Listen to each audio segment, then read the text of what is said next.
കൊച്ചിയിലെ ഒരു ചെറിയ മ്യൂസിക് സ്റ്റുഡിയോയിൽ ജോലി ചെയ്തിരുന്ന യുവാവായിരുന്നു റോഹൻ. ഗാനങ്ങളോടുള്ള അവന്റെ സ്നേഹം അത്രയും ആഴമുള്ളതായിരുന്നു. ഓരോ പാട്ടും ഒരു കഥയാണെന്നവൻ വിശ്വസിച്ചു.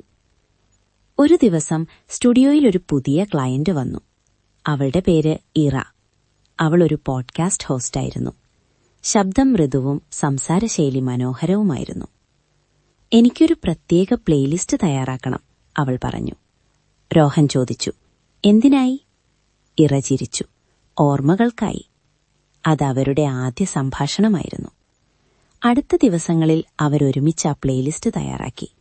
ഓരോ പാട്ടും തിരഞ്ഞെടുക്കുമ്പോൾ ഇറ തന്റെ ജീവിതത്തിലെ ഒരു ചെറിയ കഥ പറഞ്ഞു. ഒരു പാട്ട് അവളുടെ ബാല്യം, മറ്റൊന്ന് അവളുടെ ആദ്യ സ്വപ്നം, മറ്റൊന്ന് അവളുടെ വേദന. റോഹൻ അവയെ കേട്ടു, അവളെ മനസ്സിലാക്കി. പതുക്കെ അവരുടെ ബന്ധം വളർന്നു. ഒരു ദിവസം റോഹൻ ചോദിച്ചു, ഈ പ്ലേലിസ്റ്റ് ആർക്കാണ്? ഇറ കുറച്ചു നിമിഷം നിശബ്ദമായി. എനിക്കായി. ഒരു ദിവസം ഞാനിത് വീണ്ടും കേൾക്കാൻ കഴിയാതെ വന്നാൽ.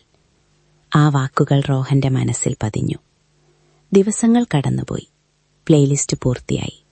ഇറ അത് കേട്ടു, ചിരിച്ചു. ഇതെന്റെ ജീവിതമാണ്, അവൾ പറഞ്ഞു. പക്ഷെ അടുത്ത ദിവസം ഇറ സ്റ്റുഡിയോയിൽ വന്നില്ല. അടുത്ത ദിവസം പോലുമില്ല. റോഹൻ അവളെ വീണ്ടും കണ്ടില്ല. അവൾ വെറും പോയി. പക്ഷെ അവൾ ഒരു കാര്യം വിട്ടുപോയി, ആ പ്ലേലിസ്റ്റ്. വർഷങ്ങൾ കടന്നുപോയി.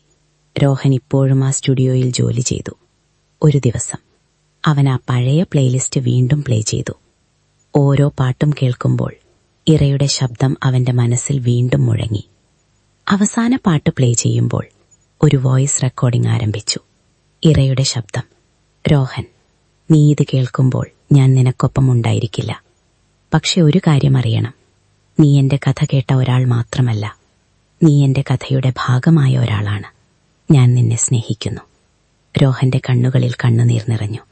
അവൻ മനസ്സിലാക്കി, ചില പ്രണയങ്ങൾ ഒരു പാട്ടായി ജീവിക്കും, ഒരു പ്ലേലിസ്റ്റായി ഹൃദയത്തിൽ ആവർത്തിക്കും. ആ ദിവസം മുതൽ അവൻ ആ പ്ലേലിസ്റ്റ് ഒരിക്കലും ഡിലീറ്റ് ചെയ്തില്ല. കാരണം ചില പ്രണയങ്ങൾ നിർത്താനാകാത്ത സംഗീതം പോലെയാണ്. അതെന്നും ഹൃദയത്തിൽ പ്ലേ ആവുകയാണ്. കോഴിക്കോട് നഗരത്തിലെ മനോഹരമായ കടൽ തീരത്ത് ഓരോ വൈകുന്നേരവും ആളുകൾ നടക്കാൻ വരുമായിരുന്നു. അവിടെ പതിവായി ഇരുന്ന് കടൽ നോക്കിയിരുന്ന ഒരു യുവാവായിരുന്നു ആദിൽ. ആദിൽ ഒരു എഴുത്തുകാരനായിരുന്നു. കഥകൾ എഴുതുന്നത് അവന്റെ വലിയ സ്വപ്നമായിരുന്നു. പക്ഷേ അവന്റെ ജീവിതം അല്പം ഏകാന്തമായിരുന്നു.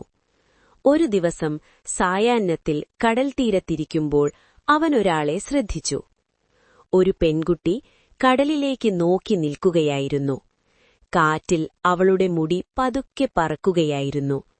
അവളുടെ പേര് സാന്ദ്ര. ആദ്യം അവർ തമ്മിൽ സംസാരിച്ചില്ല. പക്ഷെ ദിവസങ്ങൾ കടന്നുപോയപ്പോൾ അവർ ദിവസവും അതേ സമയത്ത് അവിടെ വരാൻ തുടങ്ങി. ഒരു ദിവസം സാന്ദ്ര ആദിലിനോട് ചോദിച്ചു, നീ ദിവസവും ഇവിടെ വരാറുണ്ടോ? ആദിൽ ചിരിച്ചു പറഞ്ഞു, അതെ, കടലെനിക്ക് കഥകൾ നൽകും. സാന്ദ്ര അതിശയിച്ചു, നീ എഴുത്തുകാരനാണോ? ഇനിയുമല്ല, പക്ഷേ ഒരു ദിവസം ആകും. ആ ദിവസം മുതൽ അവരുടെ സംഭാഷണം തുടങ്ങി. അവർ പലപ്പോഴും കടൽത്തീരത്തിരുന്ന് ജീവിതത്തെക്കുറിച്ച് സംസാരിച്ചു. സാന്ദ്ര പറഞ്ഞു, അവൾ ഒരു പെയിന്ററാണെന്ന്. കടലും പ്രകൃതിയും വരയ്ക്കുന്നത് അവൾക്കിഷ്ടമായിരുന്നു. ഒരു ദിവസം സാന്ദ്ര ആദിലിനോട് പറഞ്ഞു, നീ എഴുതുന്ന കഥകളിൽ ഒരിക്കൽ എന്നെയും ഉൾപ്പെടുത്തണം.